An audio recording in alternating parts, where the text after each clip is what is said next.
વાત કરીએ રૂપાલાની માફી છતાં તેમના વિરોધ યથાવતની।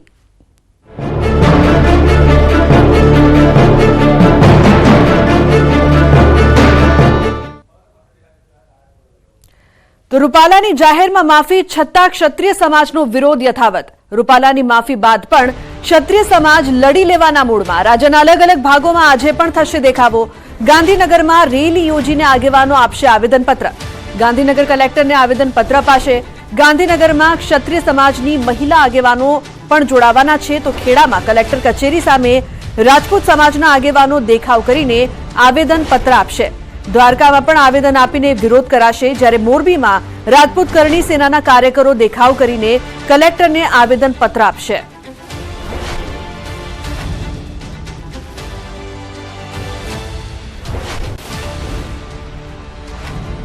તો રૂપાલાની જાહેરમાં માફી વિરોધ હજુ પણ યથાવત છે। વડોદરામાં ક્ષત્રિય સમાજના આગેવાનો પણ એકઠા થયા છે।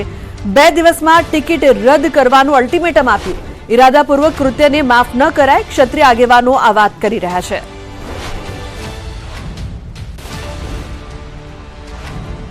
આ ફક્ત સનાતન ફક્ત ક્ષત્રિયોને જ આ લોકોએ તમાજ નથી મારી, અન્ય વર્ણ અમારી સાથે જોડાયો, કારણ કે અમે તો સર્વ વર્ણ માટે 18 વર્ણ માટે અમે માથા આપ્યા છે। અને અમે સૌ રવિવાર સુધીમાં આ રૂપાલાજીની જો ટિકિટ કાપવામાં નહીં આવે તો એમને કઈ રીતે કાપવા એ માટેની સમગ્ર ક્ષત્રિય સમાજ તૈયારી કરીને બેઠો છે। આગામી 2 દિવસમાં રૂપાલાજીની ટિકિટ કાપી નાખો અને બીજા કોઈને પણ ટિકિટ આપો, અમને કોઈ વાંધો નથી। અમારે કોઈનાથી કોઈ લેવા દેવા નથી।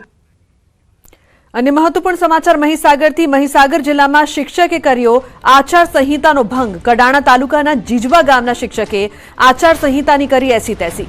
પટેલ દિનેશભાઈ જોડાયા ચૂંટણી પ્રચાર સભામાં। દાહોદ લોકસભાના ભાજપના ઉમેદવાર જશવંતસિંહ ભાભોરની કડાણાના માલવણ ગામે સભામાં જોવા મળ્યા શિક્ષક। સરકારી કર્મચારી હોવા છતાં શિક્ષકે કર્યો સરકારી નિયમોનો ભંગ। તો મહત્વનું છે કે જે પ્રકારથી શિક્ષક દ્વારા આચાર સંહિતાનો ભંગ કરવામાં આવ્યો છે તેને લઈને અનેક સવાલો પણ ઉપસ્થિત થઈ રહ્યા છે। શિક્ષક દિનેશ પટેલ ચૂંટણી પ્રચારમાં જોડાયા હતા, સભામાં તે જોવા મળ્યા। જશવંતસિંહ ભાભોરની સભામાં શિક્ષક જોવા મળતા અનેક સવાલો અહીં ઉપસ્થિત થયા છે, કારણ કે તે સરકારી કર્મી છે અને સરકારી કર્મી સરકારી નિયમોનો ભંગ ન કરી શકે, છતાં પણ આ શિક્ષક દ્વારા આચાર સંહિતાનો ભંગ।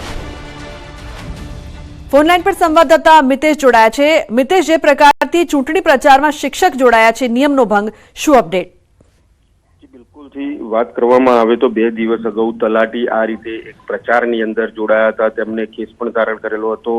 અને આજે 2 દિવસ બાદ એક શિક્ષક છે કે જે જાહેર સભાની અંદર દાહોદ 19 લોકસભા ભાજપ ઉમેદવાર જશવંતસિંહ ભાભોરની માલવણ ખાતે જે સભા યોજાઈ હતી તેમાં પટેલ દિનેશભાઈ કે જે શિક્ષક છે તે જોડાયા હતા, પોતાનો કેસ ધારણ કરી અને જે સભા હતી તેમાં જોવા મળ્યા હતા। કહી શકાય કે ક્યાંક ને ક્યાંક સરકારી કર્મચારીઓ દ્વારા પણ અત્યારે હાલ જે આચાર સંહિતાનો ભંગ છે તે અહીંયા મહીસાગર જિલ્લામાં જોવા મળી રહ્યો છે।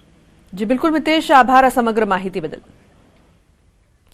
તો ચૂંટણી પહેલા મહેસાણા કોંગ્રેસમાં ભંગાણ જોવા મળી રહ્યું છે। વિસનગર તાલુકા કોંગ્રેસ પૂર્વ પ્રમુખનું રાજીનામું। પશાભાઈ પટેલે અંગત કારણોસર કોંગ્રેસના પ્રાથમિક સભ્યપદેથી રાજીનામું આપ્યું છે। છેલ્લા 35 વર્ષથી પશાભાઈ પટેલ કોંગ્રેસ સાથે જોડાયેલા હતા।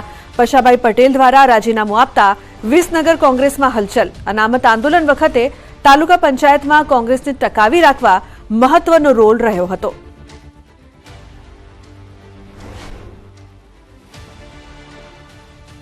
વધુ માહિતી માટે સંવાદદાતા કેતન જોડાયા છે ફોનલાઈન પર। કેતન, શું મહત્વની માહિતી પ્રાપ્ત થઈ રહી છે કોંગ્રેસ પૂર્વ પ્રમુખનું રાજીનામું?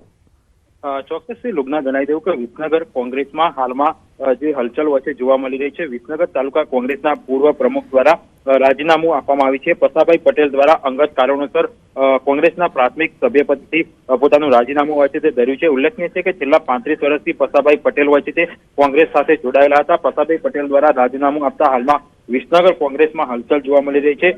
અનામત આંદોલન વખતે તાલુકા પંચાયતમાં કોંગ્રેસને ટકાવી રાખવા માટે જે પશાભાઈ પટેલનો હોય છે મહત્વનો રોલ પણ રહ્યો હતો। જી બિલકુલ કેતન, આભાર આ સમગ્ર માહિતી બદલ। અને મહત્વપૂર્ણ સમાચારની વાત કરીએ તો આણંદના કરમસદને વિશેષ દરજ્જાની પુનઃ માંગ ઉઠી છે। ચૂંટણી પહેલા ફરી વિશેષ દરજ્જાની માંગ ઉઠી છે। રાજકીય પક્ષોની મુશ્કેલી વધી રહી છે। કરમસદને વિશેષ દરજ્જાની માંગ 7 વર્ષ પહેલા પણ ઉઠી હતી। કરમસદના સરદાર પ્રેમીઓ 7 વર્ષથી વિશેષ દરજ્જાની માંગ સાથે આંદોલન ચલાવી રહ્યા છે। અગાઉ સ્થાનિકોએ ઉપવાસ આંદોલન પણ છેડ્યું હતું. આંદોલન સમયે સરકારના પ્રતિનિધિ તરીકે જીતુ વાઘાણીએ હૈયા ધરપત આપતા આંદોલન સમેટાયું હતું. 30 એપ્રિલે વિશેષ દરજ્જાની માંગ સાથે આંદોલનને 7 વર્ષ પૂર્ણ થશે. ચૂંટણી પહેલા સરદાર પ્રેમીઓએ આંદોલનની ચીમકી ઉચ્ચારી. આંદોલનની ચીમકીને લઈને રાજકીય પક્ષોની મુશ્કેલી વધી શકે છે. તો 7 વર્ષ પહેલા પણ આ માંગ કરવામાં આવી હતી. અગાઉ સ્થાનિકોએ ઉપવાસ આંદોલન પણ છેડ્યું હતું. હવે ફરીથી આ આંદોલન છે તે જોવા મળી રહ્યું છે. 30 એપ્રિલે આંદોલનને 7 વર્ષ પૂર્ણ થશે અને ચૂંટણી છે ત્યારે તમામ જે લોકો છે તે ફરી માંગ કરી રહ્યા છે કે કરમસદને વિશેષ દરજ્જો આપવામાં આવે.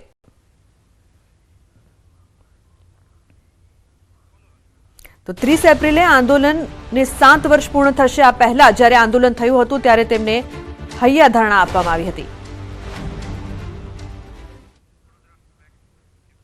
અને મહત્વપૂર્ણ સમાચાર, રાજકોટ સાબરકાંઠા બાદ હવે વડોદરામાં પણ વિવાદ. વડોદરા ભાજપ ઉમેદવાર હેમાંગ જોશી સામે નારાજગી. વોર્ડ નંબર 5ના યુવા મોરચા કાર્યાલય મંત્રીનો બળાપો. સોશિયલ મીડિયામાં પ્રિતેશ શાહે બળાપો કાઢ્યો. પ્રિતેશ શાહે લખ્યું, વડોદરા નારી શક્તિનું અપમાન, ટિકિટ આપી પાછી લીધી, જેને આપી એને શું કર્યું? પાર્ટી માટે કાર્યકર્તા આખી જિંદગી ઘસાયા અને બીજા આવી તૈયાર થાળીએ બેસી જાય છે. પ્રિતેશ શાહની પોસ્ટથી રાજકીય મોરચે ગરમાવો જોવા મળી રહ્યો છે. અન્ય મહત્વપૂર્ણ સમાચાર, વિદેશમાં વધુ એક ગુજરાતીને લૂંટના ઇરાદે હત્યા કર્યાની ઘટના સામે આવી છે. દક્ષિણ આફ્રિકામાં મૂળ ભરૂચના યુવકની હત્યા થઈ. જંબુસરના સારોદ ગામનો વતની હતો યુવક. સાહિલ અબ્દુલ અઝીઝ મુનશી નામના યુવકની હત્યા કરવામાં આવી. નોકરીથી છૂટીને પરત જઈ રહ્યો હતો તે સમયે લૂંટના ઇરાદે રોકીને તેની પર ગોળીબાર થયો હતો, જેમાં તેનું મોત થયું હતું. આ બનાવથી સારોદ ગામમાં ભારે ગમગીની ફેલાઈ છે. તો વિદેશમાં વધુ એક ગુજરાતીની લૂંટના ઇરાદે હત્યાની ઘટના સામે આવી છે. પરિવારમાં શોકનો માહોલ. દક્ષિણ આફ્રિકામાં મૂળ ભરૂચના યુવકની હત્યા કરવામાં આવી, જે નોકરીથી ઘરે પરત ફરી રહ્યો હતો તે સમયે તેની હત્યા કર્યાની ઘટના સામે આવી છે.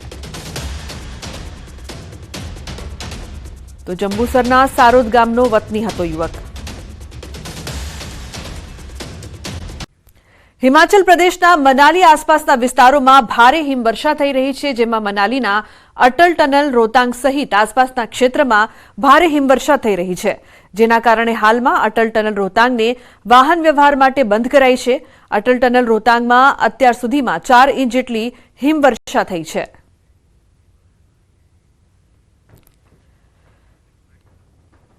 રાજકોટથી મહત્વપૂર્ણ સમાચાર, રાજકોટમાં ઉનાળો આકરા પાણીએ છે. મે મહિનાની ગરમી માર્ચમાં લોકો સહન કરી રહ્યા છે. છેલ્લા 48 કલાકમાં 44 થી વધુ લોકો ગરમીના કારણે બીમાર થયા છે. હીટવેવના કારણે લોકો બીમાર થઈ રહ્યા છે. ગરમીની સ્થિતિને જોતા વહીવટી તંત્ર દ્વારા એમ્બ્યુલન્સ પણ સજ્જ રાખવામાં આવી છે. હીટવેવથી બચવા માટે લોકો ઠંડા પીણાનો સહારો લઈ રહ્યા છે. તબીબો દ્વારા પણ બપોરના સમયે બહાર ન નીકળવા સૂચન કરાયું છે. રાજકોટ શહેરમાં ઉનાળાની આક્રમક શરૂઆત થઈ ગઈ છે. ઉનાળાની શરૂઆતથી જ જે છે લોકો બીમાર પડી રહ્યા છે. ખાસ કરીને વાત કરવામાં આવે તો લૂ લાગવાના કેસમાં સતત વધારો થઈ રહ્યો છે. છેલ્લા 48 કલાકમાં 44 જેટલા લોકો જે છે એ આક્રમક ગરમીનો ભોગ બન્યા છે. ખાસ કરીને વાત કરવામાં આવે તો જે છે અત્યારે આરોગ્ય વિભાગ દ્વારા પણ ખાસ સૂચના આપવામાં આવી છે લોકોને કે જરૂર ન હોય તો તેઓ બહાર ન નીકળે, કેમ કે કહી શકાય કે જે છે લોકો ઘણી વખત બહાર નીકળતા હોય છે અને એમના કારણે જ જે છે લૂનો ભોગ બની જતા હોય છે. અત્યારે જે રીતના વાત કરવામાં આવે તો રાજકોટ શહેરમાં પણ જે તાપમાન છે એ 40 ડિગ્રીને પાર પહોંચ્યું છે. ખાસ કરીને વાત કરવામાં આવે તો આક્રમક ગરમીના કારણે અનેક લોકો બીમાર પડતા હોય છે. ત્યારે હાલ જે રીતના વાત કરવામાં આવે તો રાજકોટ શહેર જે છે ત્યાં જે છે સતત લૂ લાગવાના બનાવો પણ વધી રહ્યા છે. ત્યારે આરોગ્ય વિભાગ દ્વારા પણ લોકોને જે છે વધુમાં વધુ ઠંડા પીણાનો ઉપયોગ કરવાની સૂચના આપવામાં આવી છે. ખાસ કરીને છાશ છે, પાણી સહિતના જે છે પીણા છે તેમનો ઉપયોગ કરવો જોઈએ, જેથી કરીને લોકો લૂથી બચી શકે, આવું આરોગ્ય વિભાગ દ્વારા પણ સૂચન કરવામાં આવ્યું છે. તો બપોરના સમયે રાજ્યભરમાં અંગ દઝાડતી ગરમી પડી રહી છે. ત્યારે અબોલ પ્રાણીઓને ગરમીથી રાહત મળે તે માટે સુરતના સરથાણામાં આવેલા પ્રાણી સંગ્રહાલયમાં પશુ પક્ષીઓ માટે ખાસ વ્યવસ્થા કરાઈ છે. ઝૂના દરેક પાંજરામાં ખાસ ફુવારા મૂકવામાં આવ્યા છે. વાઘ, દીપડા, સિંહ સહિત અન્ય પ્રાણીઓના પાંજરામાં કુંડ બનાવાયા છે, જેનાથી પ્રાણીઓ ઠંડક મેળવી શકે. પ્રાણીઓને ડિહાઇડ્રેશન ન થાય તે માટે દવાની પણ વ્યવસ્થા કરાઈ છે. સાથે સાથે પાણીમાં પણ ઠંડક આપી શકે તેવી દવા નાખવામાં આવે છે. ઝૂમાં આ પ્રકારે પ્રાણીઓ અને પક્ષીઓનું ધ્યાન રાખવામાં આવ્યું છે. આ માટે મેઇન જે વાઘ, સિંહ, દીપડા અને રીંછના જે પાંદડા છે એમાં પરમેનન્ટ આપણે ફુવારાની વ્યવસ્થા કરેલી છે. એ ખાલી મોટરને ટાંકીને કનેક્શન સાથે કરી બપોર 12 થી 5 ચાલુ કરવામાં આવે છે. એ સિવાય જે પક્ષીના કેસ છે એમાં પણ ફોગરની વ્યવસ્થા કરેલી છે. તો બ્રેક પહેલા નજર કરીશું ટોપ 3 ન્યૂઝ પર. એક તરફી ગરમીનો મારો, બીજી તરફ રોગચાળાનો કહેર. કાળઝાળ ગરમી વચ્ચે વધ્યા સ્વાઇન ફ્લૂના કેસ, તો કોરોનાએ પણ ઉચક્યું માથું. સાબરકાંઠા અને અરવલ્લીના ટોચના નેતાઓને ગાંધીનગરથી તેડું. સીએમ સમક્ષ ટોચના નેતાઓ કરશે રજૂઆત. પરસોત્તમ રૂપાલાએ માંગી ક્ષત્રિય સમાજની માફી, તો ગધેડા આશ્રમમાં મહંત લાલ બાપુના ચરણોમાં ઝુકાવ્યું શીશ. છતાં રૂપાલા સામે વિરોધ યથાવત.